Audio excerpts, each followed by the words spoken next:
I don't know where it is. I swear I saw my peak phone in my drawer like 2 days ago. I don't know where it is. There are many Nokias out there. Nokia Network's pretty much an amalgamation of Nokia Networking, Siemens Networking, and Alcatel-Lucent Networking, and that Nokia is anything but dead. They actually make decent storage gear. space as the iPhone, I don't know where it is. a GPS system, and most importantly, a touchscreen. This shit was Nokia sick. was so confident about the It was laggy as hell, though. that they labeled it the iPhone killer. Unfortunately, Man, the keyboard it was so good. anything but. In reality, it was clunky and the screen was laggy as unresponsive. fuck. But the biggest problem came from their operating system, Symbian. Yeah, it was Symbian dog. was a huge selling point for their older phones, but now it was costing them. Compared to Android and iOS, Symbian was a nightmare for third parties. At launch, their online store for the N97 had just over 500 applications, but at this time, the Apple App Store had over 100,000. Jesus. The N97 ended up a colossal failure, and it was at Hey, this I have this failure phone. Okay, I have it in white as well. point that Nokia realized they needed to make a It wasn't change. that bad, chat. And this It change wasn't that bad. came from their newest CEO. The man who In destroyed September of Nokia. 2010, Nokia announced their new CEO would be Stephen Elop. Damn, he's got a Elop weird was head. previously the head of Microsoft's business division, and throughout his leadership, he pushed Microsoft to develop the Office suite and move into cloud technology. Elop had produced Now you've got Microsoft Word on the cloud that doesn't even work. record profits for Microsoft, and he was known as a change agent. Nokia was surely in desperate need of change, but the change that came had unintended consequences. On his very first day at Nokia, Elop announced a mandatory McDonald's meeting with hairline. the entire company.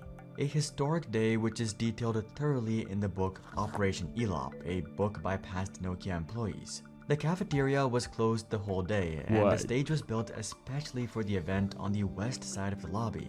The doors were covered by security, and everybody was repeatedly reminded about turning off their cameras. No recording of the event was allowed. They never thought about someone writing in their book, huh? Then Elop began his speech. I have learned that we are standing on a burning platform. True. There is intense heat coming from our competitors, more rapidly than we ever expected.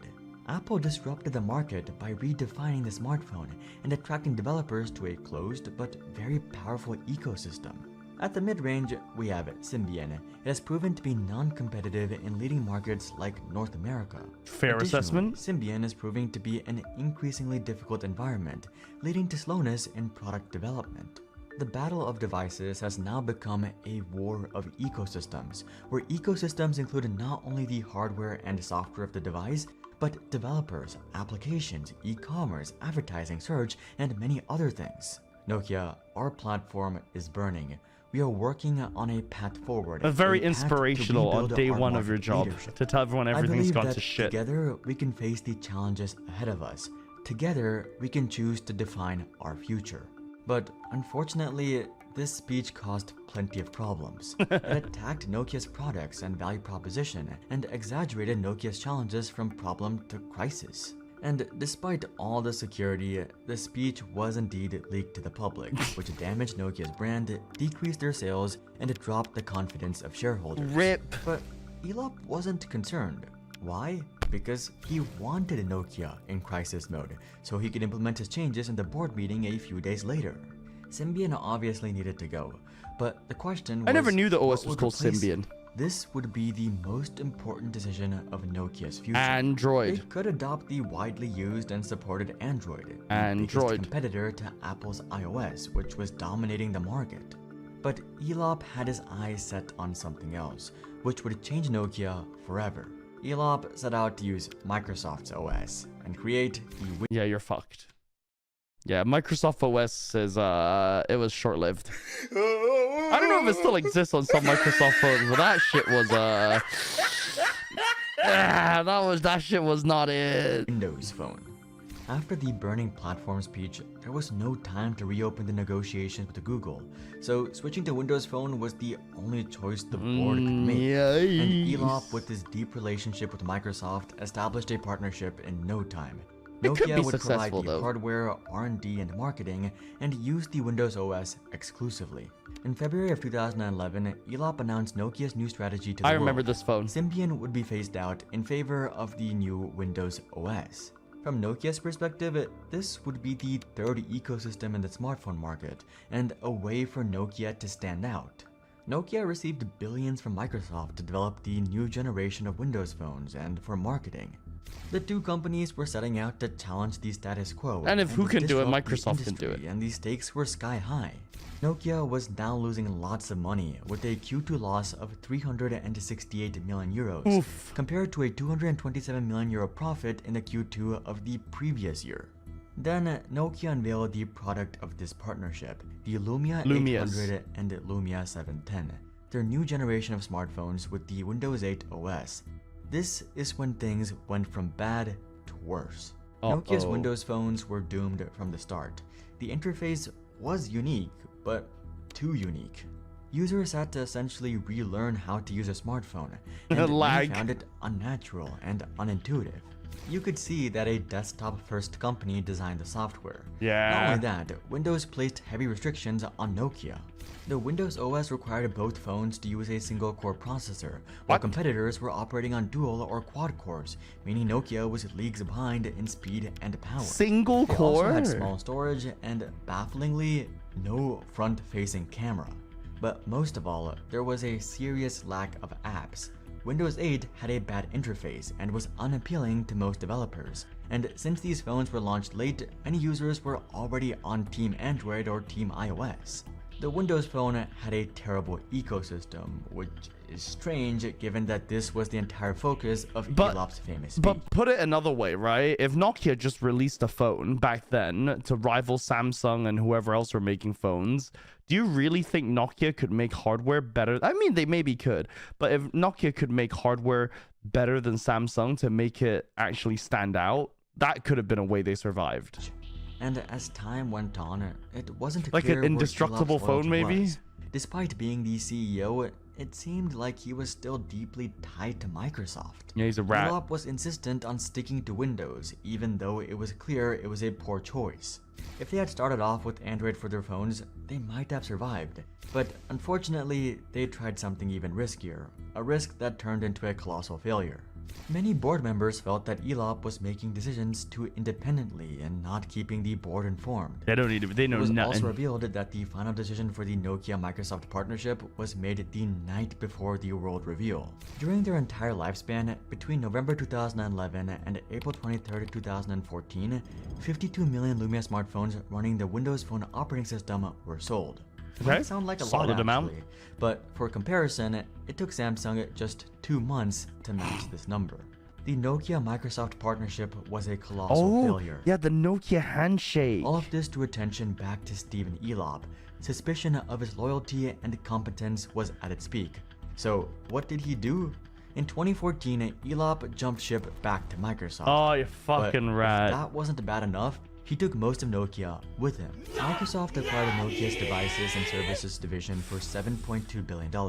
And with the deal, Elop became president of the Mobile Devices Group at Microsoft. Ooh. First of all, he took many of Nokia's leadership with him. Poached. Given our long partnership with Nokia and the many key Nokia leaders that are joining Microsoft, we anticipate a smooth transition and a great execution.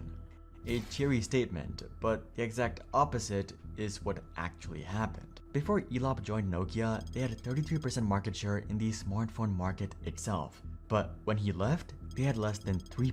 Yikes. The partnership was a loss for both Microsoft and Nokia. But there was one crucial difference. Microsoft could afford the loss. Yeah? Microsoft sold off Nokia's phone business in 2016 for a bleak $350 million, wrote off the loss, and moved on to win the cloud. Nokia, on the other hand, was left with Microsoft nothing. is swimming They in had money. suffered a cumulative 4.9 billion euro loss and were left without key executives or their most important division. From here, most customers forgot about Nokia altogether. Nokia should be dead and buried, but it isn't. Nokia rises back A white While knight. Nokia's phone division was in flames I missed under this Elop's phone. I'm leadership, gonna turn it another on. division of Nokia was doing If I can even find a remarkably. charger for it. The Nokia Solutions and Networks department That's what Rigo was was talking an about. unprofitable division. But in 2009, Nokia appointed Rajiv Suri as its head, and by 2014, he had turned it into an extremely profitable, stable part of the business, a sector keeping the rest of Nokia afloat. God damn, Suri had actual been here savior. since 1990, and he had seen it all. As such, he was their leader in their time of crisis. In 2014, Suri was appointed as the new CEO. From here, he immediately laid out his plans. Nokia would be restructured, costs would be cut, and the company would be scaled back dramatically. They clearly needed to pivot, but the question was, to what? The answer came from Suri's old sector. With our three strong businesses, networks, HERE, and technologies, and our position as one of the world's largest software companies, we are well placed to meet our goal to be a leader in the technologies for a world Why are there where a lack of everybody spaces? and everything is connected. Suri was the opposite of Elop.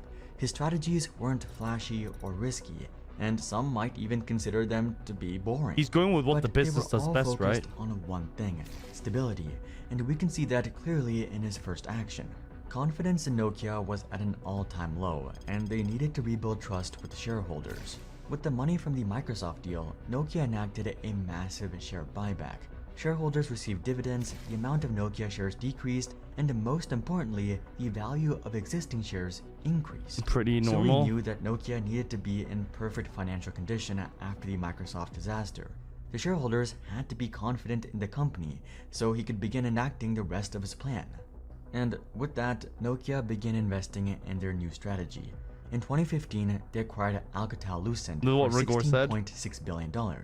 The reason? This firm owned the prestigious and historic Bell Labs, one of the most legendary R&D labs in telecommunications, who owned over 29,000 patents. God damn. Suri was investing into something massive, a new technology that could save their business, 5G. No. Nokia was building Shit, this guy was thinking about 5G before he even knew what 4G was, man. a 5G network before it was commercially available. They wanted to be a He's a first mover five-head. like their early adoption of the mobile market. They couldn't afford to be a late adopter like in the smartphone race. But they weren't alone. They were up against Huawei and Ericsson, both of which had bigger Ericsson, networks heck. and were at home in this market. But things did begin to turn for Nokia.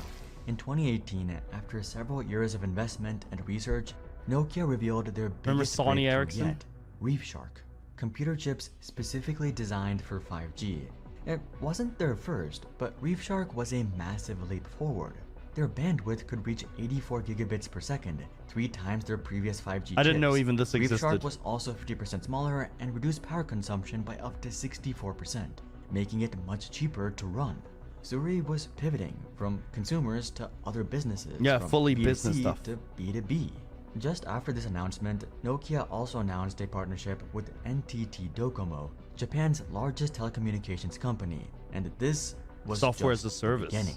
Nokia soon began supplying to giant firms like AT&T and Vodafone, and by 2020, they had secured 100 commercial 5G agreements. By late 2024, this has risen to over 300, and they currently control 29% of the 5G market outside That's China. pretty In impressive. their 2020 press release, they revealed that their products support more than 6.4 billion subscriptions through their various customers. Suri's investment and restructure had paid off. Before the demerger with Microsoft, their revenue had fallen to under 6 billion. But by 2022, Saved. the restructure had added over 20 billion to their revenue. Actually Now, saved. granted, Nokia is still Wait, is that their new logo? They're just missing a few strokes. only worth about a tenth of their peak market cap, coming in at $25 billion. But for the first time, they have something that they haven't had in 17 years. Stability. Nokia had done the impossible. They had survived certain death. After Elop left Nokia and returned to Microsoft, their Elop, mobile the division rat. continued to suffer. His bold, Yeah. risky strategy had ultimately led to both Nokia's downfall in mobile and his own. By 2015, the Microsoft Devices Group was largely shut down, sold for pennies, and Elop was laid off. His career has, unsurprisingly, not reached the same heights since. What has he done since Conversely, then? Rajiv Suri had saved the company he'd been so loyal to. His long-term vision, He looks a bit like Mr. emphasis on Bean. financial stability had allowed Nokia to survive. Both Elop and Suri made bold decisions with Nokia, but the results couldn't be more different. If you're interested in deeper dives, Yeah, but like interviews one with of them was a insiders, and rat who wanted to exclusive run tech to begin analysis, with, and the you other can sign actually up for a free cared. weekly newsletter. Link is below. But until then, I'm Hari, and I'll see you guys on the next one. I honestly didn't know Nokia was still alive, but they're alive in your 5G networks. You just don't know. Whenever you send something, it's a Nokia Reef Shark that processes your request for porn loading. Think about that. Nokia is still as sturdy and tough it was before, but now virtually in the cloud. Holy, Nokia never dies. Right, let's go. I really need to unbox the figure as well, but I'm a little tired after having to talk to people yesterday and today, so I'm just gonna crack on. Nokia.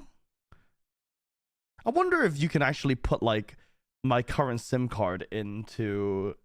I think you can, into like the old phone. I wonder if still boot if I can charge it. It would do, right? I mean, but why the hell would I use my N97?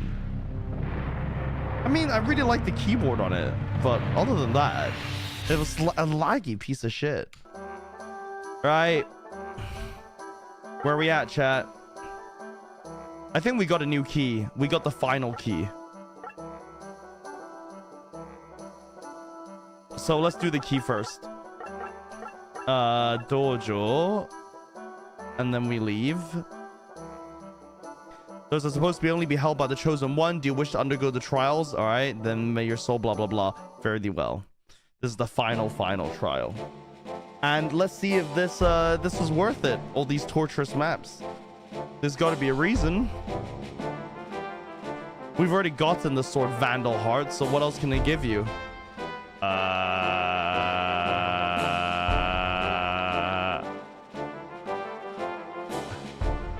Are you fucking serious?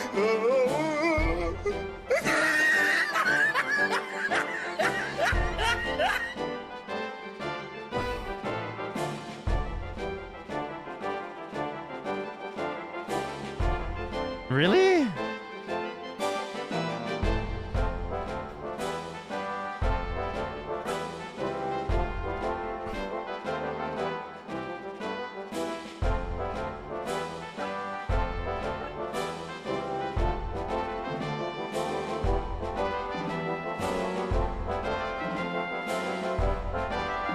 I don't even know what to do here.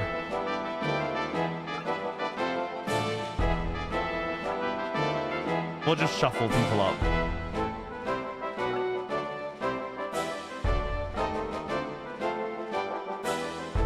Alright, well, there's tons of mobs in a goddamn straight line.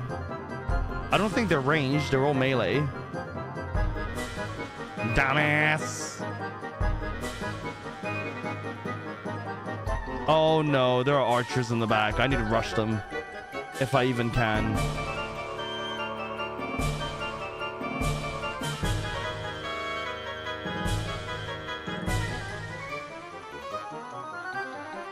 Wow, it's literally all the old bosses just lined up and cloned. Is this even doable?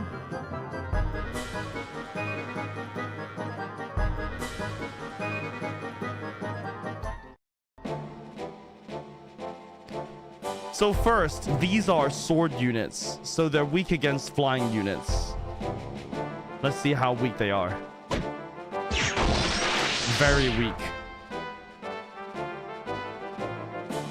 I'm a fat guy. Fat guy. So far, so good. Next, you've got shield people and more sword people. So shield people are magic. So we get Magic Man. Piercing Ray. You know what? He can come to this side.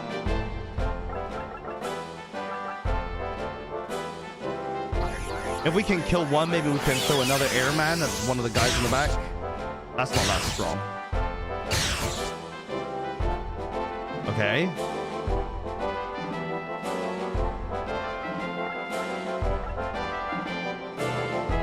I think Salamander's a little excessive.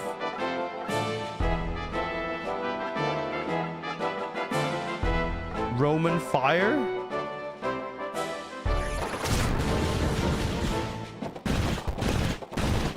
Yeah, the dumbass guy is kind of strong no matter what, huh?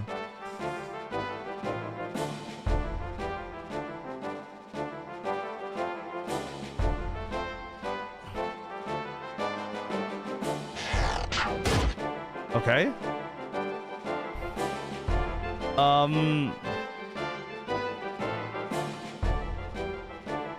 MC, 90 HP, he can deal with it.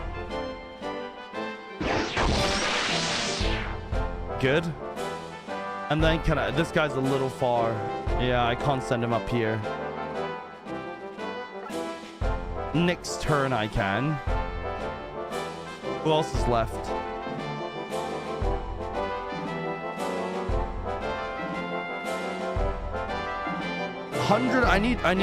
I do need to hit him a little bit. But I don't think I've got the space. Should I expose himself here? I mean, if I kill him, then it makes sense, right? Maybe 2 hits is enough. Ooh, they kind of hurt.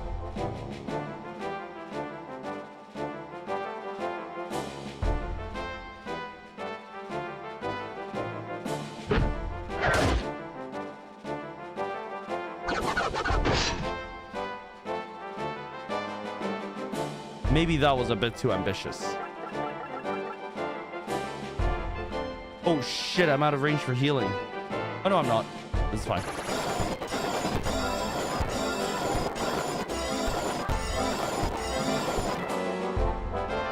I wish I had more ranged units right about now.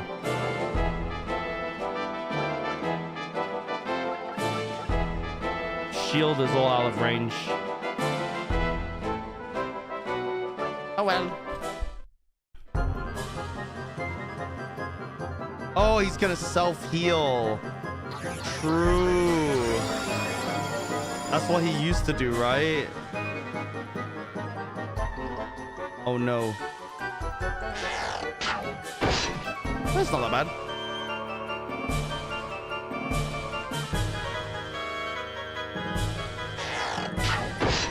Uh-oh. He might be dead.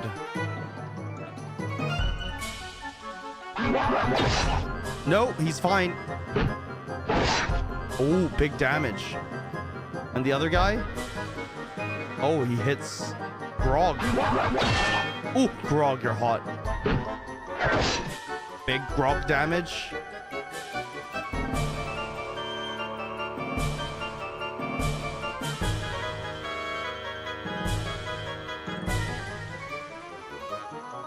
I mean, it's only 2 groups, right?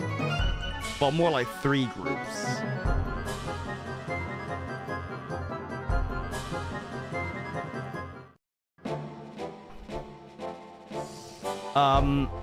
Okay.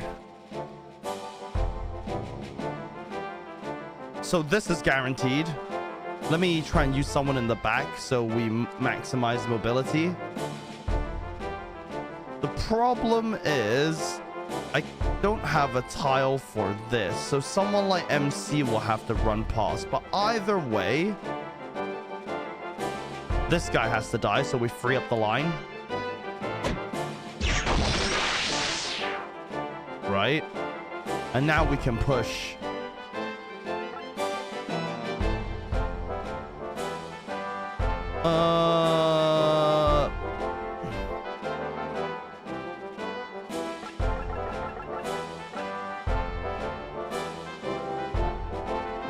There you go.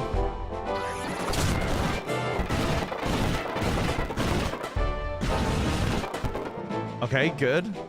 Next, melees need to get rid of this guy. Big damage.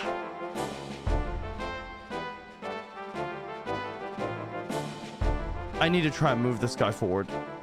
He's too far back and he can't do anything.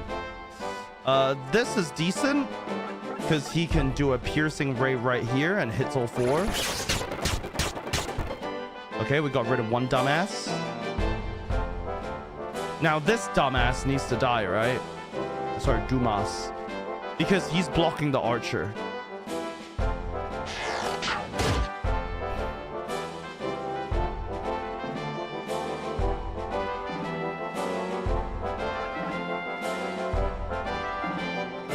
Only one person needs healing, actually.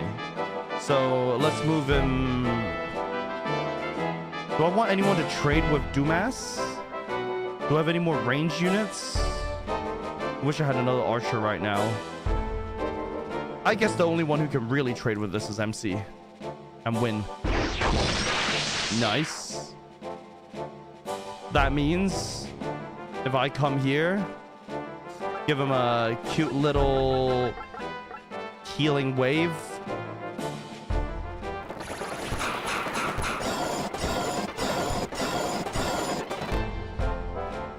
He can dumpster him.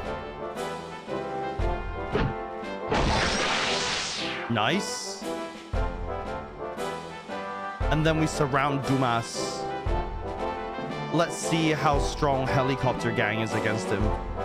He's just shielded, so maybe not that strong. It's not bad.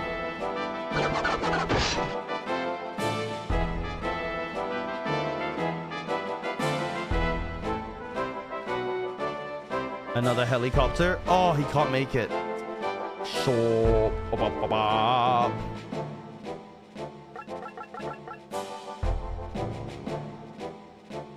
I think she charges her. Keep that mana topped up.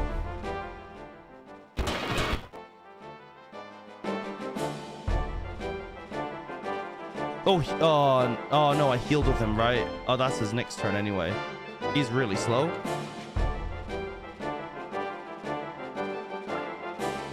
All right. He's gonna run, but that's normal.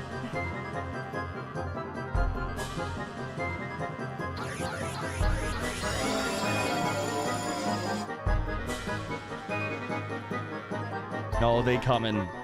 Oh Lord, they coming.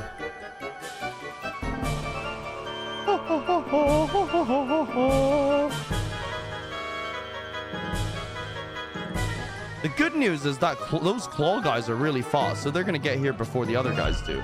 Look at them.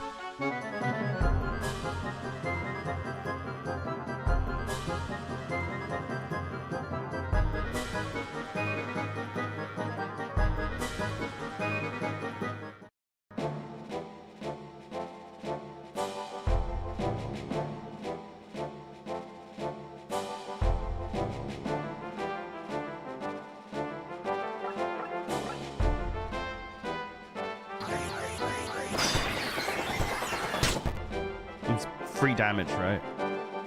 This is as far as he goes.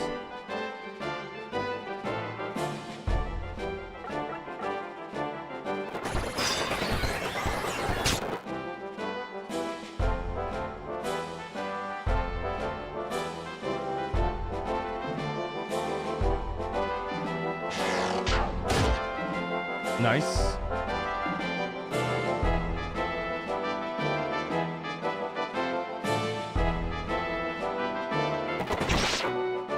Okay, Dumas down. First wave completely finished. How far can he go? I don't think he can make it. Yeah, he's a little far. There's no point running all the way up there except for the fact that we can hold high ground.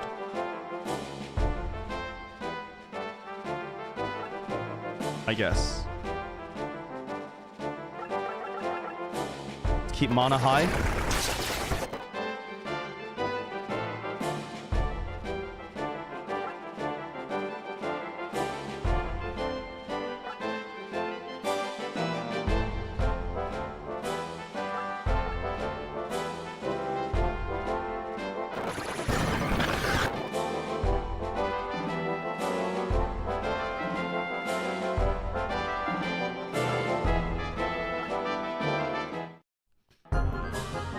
So these guys, these are mages. I can snipe them pretty easily.